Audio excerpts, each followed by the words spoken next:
Hey, sweet souls. It is DTO in the flow. Thank you for joining me either live or on the archive. And this is the 5Q interview series. First of all, I want to let you know I am located in Costa Rica at Embody Costa Rica. It's actually kind of cool. I'll show you my ceiling. I'm actually podcasting underneath our yoga shala here on this beautiful acre of land. And it's a beautiful spot. Here's some photos of our recent open house celebration. Here's a photo of myself in Himalaya. And we have ecstatic dance events. We also have an event we call Turn It Up. We also have other events that have been very fruitful. So if you're a traveler, if you're a tourist, whoever you are that might be coming through Costa Rica, this is our 2,000 square foot yoga shala, and it's awesome. So if you know about the energy we call Pura Vida in Costa Rica, I think you know exactly what I'm talking about. And I'm building a recording music studio. So who knows, maybe you want to fly in, record vocals, record a guided meditation. If you're a producer out there, you want to do a collab track. And that is going to lead me right into the producer that I have on today. Amazing, talented artist, Bastion. He creates and makes world bass, house, and breakbeat music. And he also is a DJ. He lives in Brooklyn. So anyone out there in New York, big shout out there. And Bastion combines traditional instruments, mind-bending sound design, and emotive melodies to create the signature blend of world bass, house, and breakbeat. All right. Without further ado, let's bring on Bastion. How you doing? Nice to see you. What up? Good to see you, man. Thanks for having me on. Yeah, you're welcome. Before we kick off the 5Q interview, the way that we met, let's talk about that. Remind me, how do we meet? I always feel like artists always find each other. Yeah, good question. I mean, I just like to follow a lot of people on Instagram. I think I was doing it more during the pandemic, when we were all stuck inside.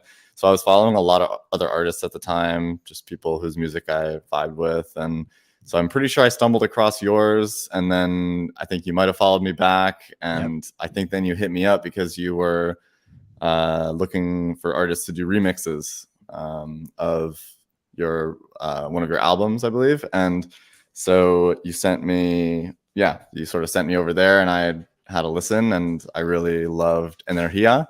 Mm-hmm. And so, we connected over that, and I made a remix. I made the deep dub remix for Energia, which, is a track that I'm still very proud of. And that was, a really fortunate and fun way to meet.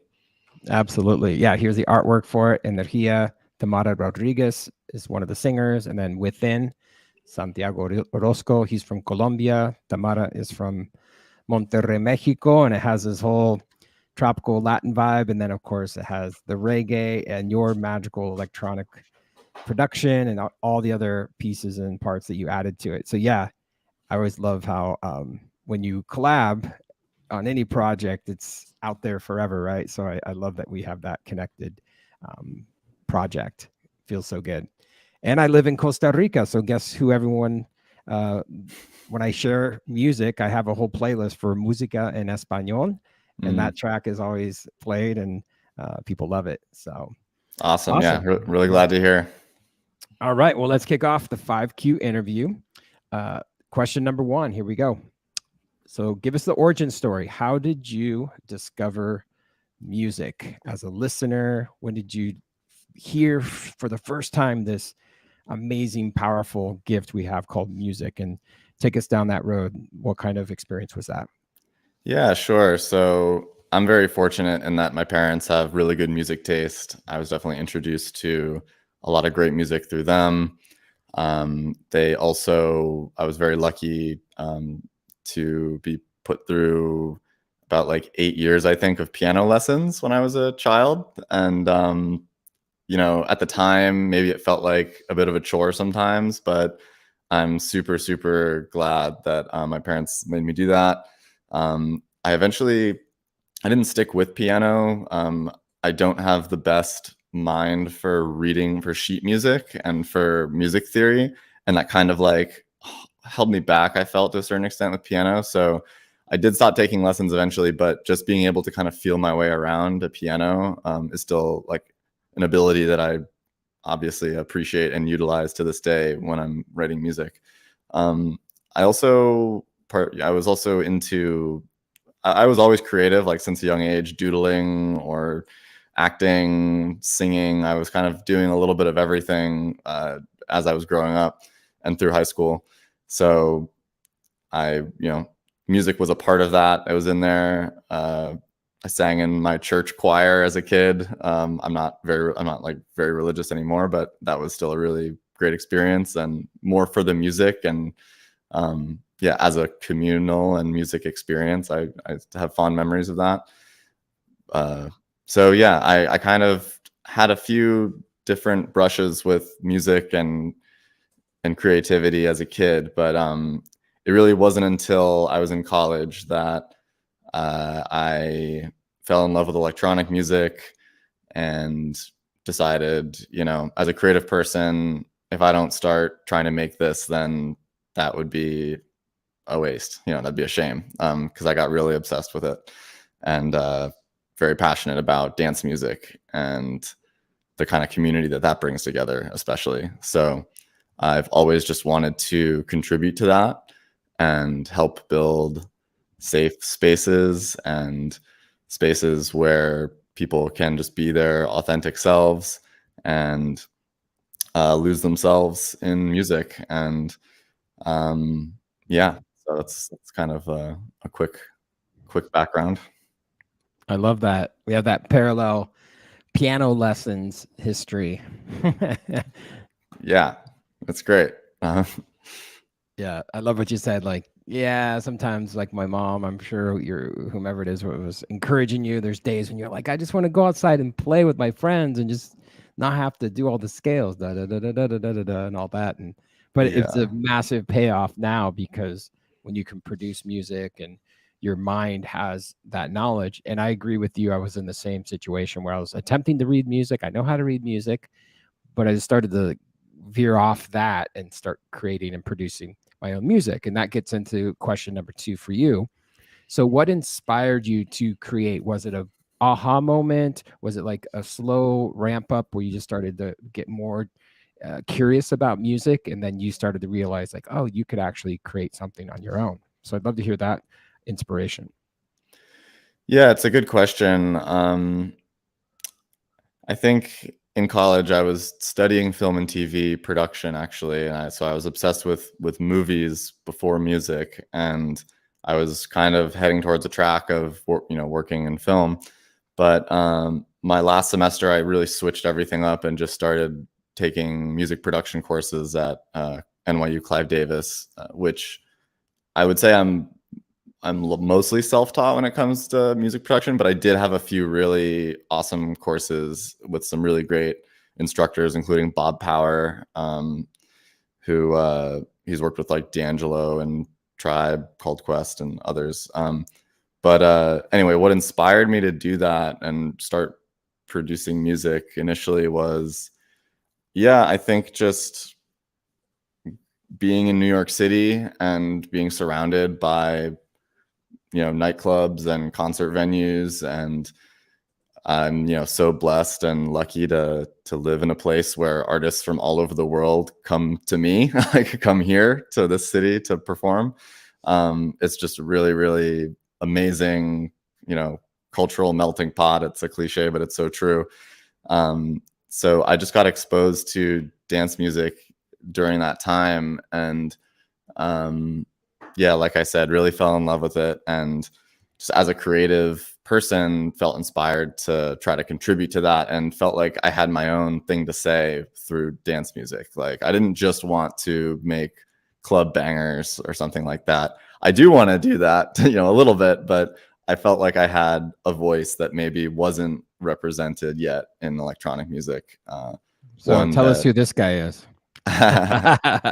That's me. I think last year or maybe the year before. That's just taken from a random party. Oh, that is so cool. That I DJ'd at. I think it's a friend's place, actually. Yeah, actually, I uploaded that set to Mixcloud, which yeah, Mixcloud's great. Yeah, you can find that on my link tree or my page that you'll show later. But yeah, that was I was spinning like tribal house, and yeah, that was mainly what that set was. But you get so I got a little bit there too, or yeah, I think somebody did. Like, he has a lot of instruments down there. It was a really cool space. And so these photos, these look like a little more of a throwback, right? No, that's actually recent. That was taken like a month ago or so. So very cool. I'm excited about these because my friend Crispy had started throwing these bridge parties. They're just renegade parties, no permits or anything. We're just up on the Williamsburg Bridge, throwing down. Basically, we just bring speakers plugged into a battery, a mixer, and people just show up. Amazing. It's right in between a bike lane and a pedestrian path, like on top of, like, right in the middle of the bridge. You can see some of the skyline there. I like the disco ball someone brought too. That's epic. Oh yeah, no, we go all out. And when it gets dark, we got lights too, so those come on as well. So it's a blast, and we started doing that almost every week, actually, which is a bit much. I feel like we might slow down soon, but yeah, it's just a free party that we throw purely just for the vibes and for the community. Whoever wants to show up. Yeah. And it's also just great practice DJing, because I'm definitely a producer first. Been producing for about 7 years or so, 7-8 years, and DJing more recently, in the last few years, I would say. So it's great practice and really good time. Oh, that's awesome.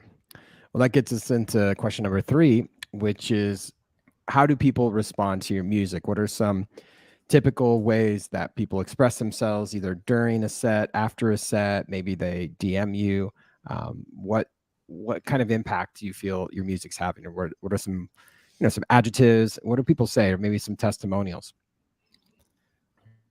Sure. So I think it depends on if they're listening, on headphones or in person, of course. But I think previously, especially when I made the Inner Here remix, I was really focused on world bass, sort of more psychedelic bass styles. And that was a lot more about creating an atmosphere and creating a world and bringing people into that space, and letting people kind of escape into, basically take them out of their everyday lives and just like feel like they're in a movie, basically. I always try to go for like a very cinematic vibe. My background's in film, so I'm very inspired by cinema, and that definitely comes through in my music. So people say like, oh, it sounds like I'm in a movie, or it sounds like, I'm in the jungle, or it sounds like, in something like that. And I like that it, transports people across time and space to, whatever world I kind of want to design in a song. On the dance floor, I'm not spinning that style so much anymore, and I'm production wise, I'm also kind of moving more towards house and breakbeat, and like still definitely some bass music, but it's more like club focused kind of bass music. So like faster kind of styles and things like that. And so that's been a really fun challenge, where basically I want to make more music that I can play out at these events that I go to here in New York City, where, anybody who lives here kind of knows there's not like a huge bass scene here. It's all house and techno for the most part. I mean, there are really awesome small crews. Shout out to like Sermon and the Rust and the Drop for putting on bass events here. We need more of them. But most of the events I'm going to and I'm performing at are more focused on house and dancier kind of styles, let's say. It's like not a great way of putting it, but I think you know what I mean. So I want to make more music that I can play out. It's also just music that I'm enjoying and listening to more these days. So that's kind of what's pushing me in that direction. And of course, when I play that kind of music, I'm playing it with the intention of getting people moving. And however, like, it's not just about that. Like, I do still want to, you know, touch people's hearts and minds, not just make them move. So that's always a goal, is to have some emotion, something that gets you thinking, maybe, and yeah, is different than maybe what you might normally hear on the dance floor. Oh, that's awesome. I love the evolution that you're experimenting with, of shifting into doing these awesome like pop-up parties, and then doing the DJ, and then having that foundation of knowing how to produce and create. So tell us about a new release, any project you have coming up. Just let us know, anyone out there that has already listened to your music, or maybe people that are hearing about you for the first time. So what's the latest projects you've been working on in 2023? Sure. So after last year, which was not a very productive year for me musically, I've become a lot more inspired and a lot more motivated to make music again, which feels amazing. So this year I'm really kind of turning things up, a notch, and dropping a lot of music that I started over the last few years, as well as brand new stuff coming soon. So most recent releases, I dropped my second album called Relics, which was sort of like my pandemic beat tape. I like to think of it as. It's all kind of cinematic, almost like cinematic lo-fi, which like sounds kind of weird, but like it originally started as like me attempting to do lo-fi, but of course like my sound just kept coming into it, and so it's a lot more kind of cinematic than any kind of lo-fi you might listen to on a playlist. But anyway, that's out there. And then more recently, I put out Oasis Mirage, which is a 2-track single, with a third track, which is just an extended version of Mirage. I put that out a couple weeks ago, like 1 or 2 weeks ago. And very excited about that. That's definitely a step towards house. Yeah, that's the cover art right in the middle at the top there. Amazing. I actually created the cover art myself with a little help from AI. But I always design my own cover art, so I wasn't like taking work away from any visual artists. I'd like to clarify, but it was a huge help, and I'm definitely happy with the result of the art, and also the song, of course. Those took me like 2 or 3 years to finish. Like I started them that long ago, and obviously I kind of leave it and I come back to it, come back to it. But this year I really was determined to finish a lot of some of these older tracks that I felt like deserved to be finished and put out. So definitely a step towards house for me, and it feels good to have that out there. Definitely go check it out. Definitely getting good responses from it, from people so far. And then this week I'm dropping a new song, which I'm excited to kind of plug here. My next single is going to be called Stardust. It'll be out tomorrow, right? It's already Thursday. Shit. But yeah, so that'll be out tomorrow. So definitely check that out. Just keep an eye on my pages. That one's more kind of, it's breakbeat, technically, very like inspired by old Chrome Sparks and Machine Drum, uplifting, kind of fun, dancey kind of a vibe. So definitely another shift, sonically for me, but it's more in line with stuff that I'm going to be putting out. So it's all kind of progressing to a new place, which I'm excited about. No, it's awesome. Yeah, congrats. I love the fact that you're recognizing that to be in 2023, to close out the year solid and strong. As you said, you may not have been as prolific, and we all have cycles, seasons, and there was a time in my life where I actually completely gave up music for 2 years. Didn't have a drum set. I sold my piano, and then I got back into it. So there's times, and as you know, the last 3 years with the shift in the matrix, it's been kind of crunchy and funky for everyone. So that's great. I love that you have this clear, focused direction. So yeah, let's wrap it up here. Question number 5. So what kind of closing words, advice, wisdom in the artist path that you've been on? Especially I love the cinematic background you have and how you've integrated that into your music. Sounds like there's this like through line of having different passions and then you just follow those. So yeah, what kind of advice do you have for everyone out there listening? Yeah, I mean, you definitely put the nail on the head. I've always just pursued whatever creative, thing I'm passionate about. And I would say it's never too late to switch things up and do something different, chase that dream or that, creative project that you've been sitting on or thinking about for a long time. But besides that, if you're focused on music specifically, a few things I would say is definitely like make music for yourself. Don't go into it with the intention of like making money or making a bunch of fans and or like copying whatever hot style is out right now. That's not going to be a fun process, and it probably won't work out. Make music that you really love and enjoy, and people will hear that. And I think people really can tell when music is inspired or not. And I think that's important.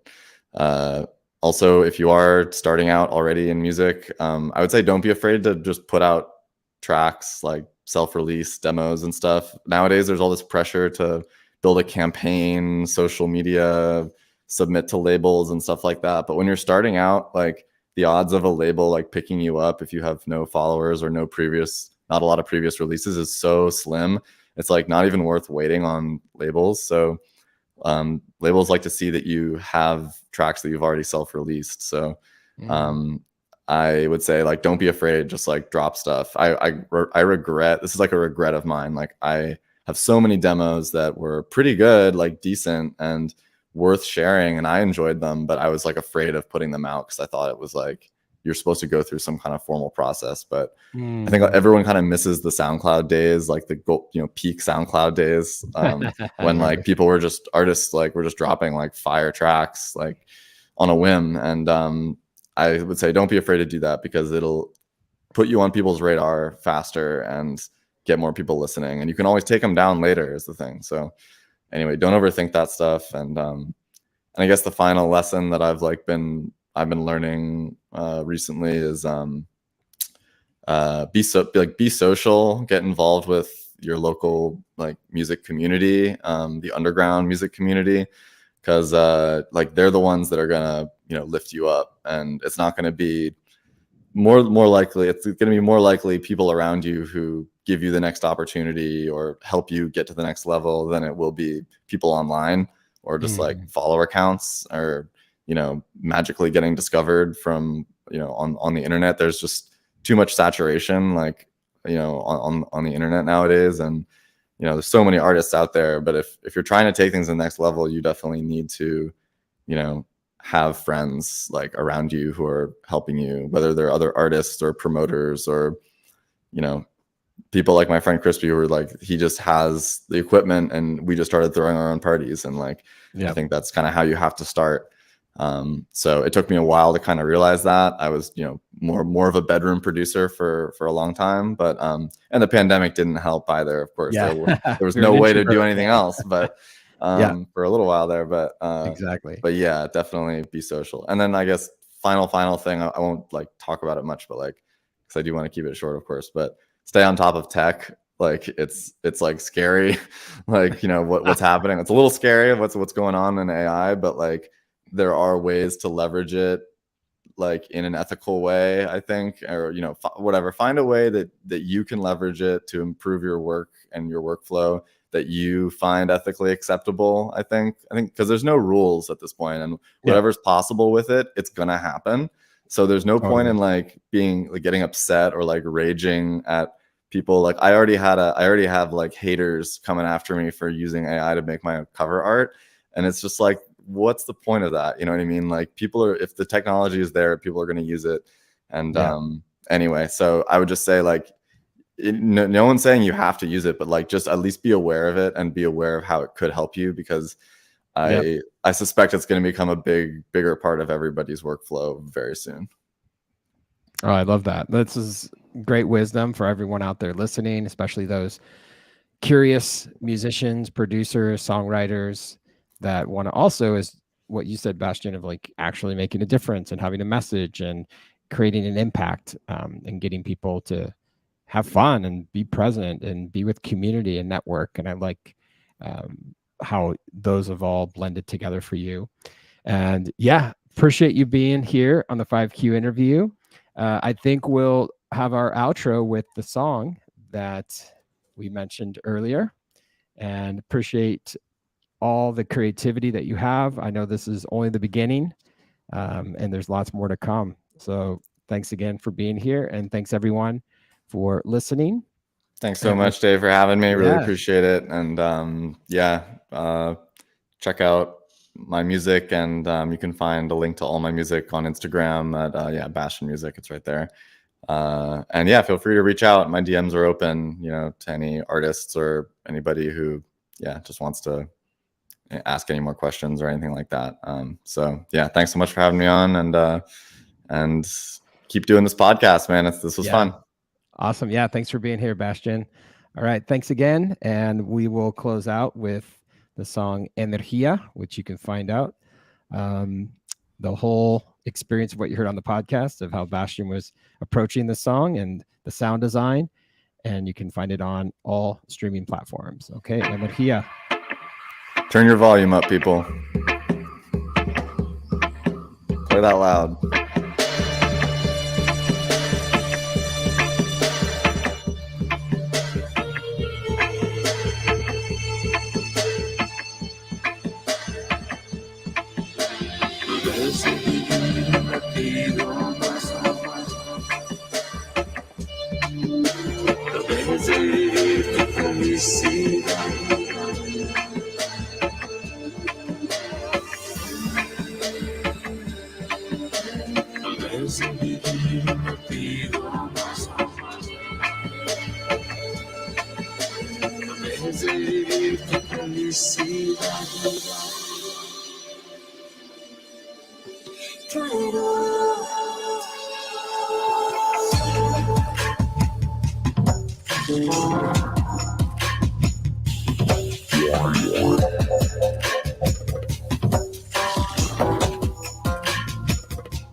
Felicidad.